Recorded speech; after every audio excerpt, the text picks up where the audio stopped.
सदर हैं।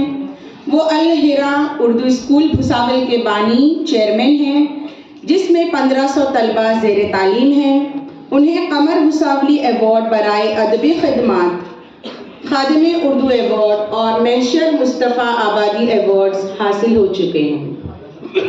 ये तो बहुत छोटा सा तारुफ है अंसार साहब का। असल में ख़ास तारुफ ये है कि जिस खित्ते से ताल्लुक़ इनका है, उस खित्ते क्या बोलते हैं उसको, पूरे इलाके को खानदेश में जो भी इल्मी अदबी प्रोग्राम होते हैं, तकरीबात होती हैं, मुशायरे होते हैं, उसमें अंसार साहब का अमल व दखल बहुत ज़्यादा होता है। और मेरे ख्याल से महाराष्ट्र भर में तालीमी मैदान का कोई शख्स ऐसा नहीं है जो उनसे वाकिफ ना हो। बड़ी मशहूर शख्सियत हैं। मैं डॉक्टर अब्दुल्ला साहब और मुसाब अंजारी साहब से दरख्वास्त करूंगा कि ये अवार्ड उन्हें दिया जाए।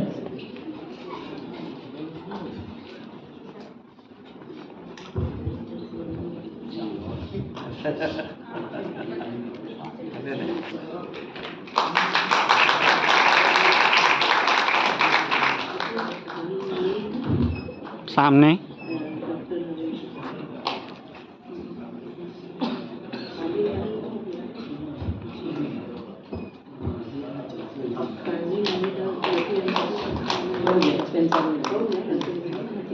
अंसार साहब।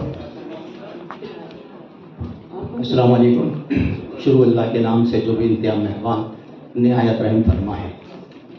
एक शेर जो हमेशा मेरे पेश नज़र रहा, जिसे मैं उर्दू के हवाले से देखता हूँ कि दुनिया मेरी हस्ती के मिटाने पे तुली है, दुनिया मेरी हस्ती के मिटाने पे तुली है, दीवार शिकस्ता है मगर तन के खड़ी है।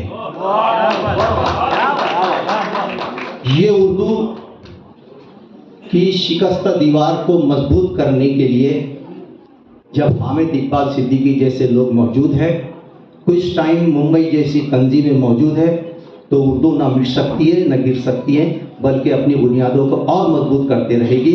इसी उम्मीद के साथ इस प्रोग्राम की में मुझे मदऊ किया गया, मुझे किसे काबिल समझा, उसके लिए मैं हामिद इकबाल सिद्दीकी साहब, डॉक्टर जायदा सिद्दीकी साहिबा और पूरी क्विज टाइम्स का शुक्रिया अदा करता हूं और आप तमाम का भी शुक्रिया अदा करता हूं।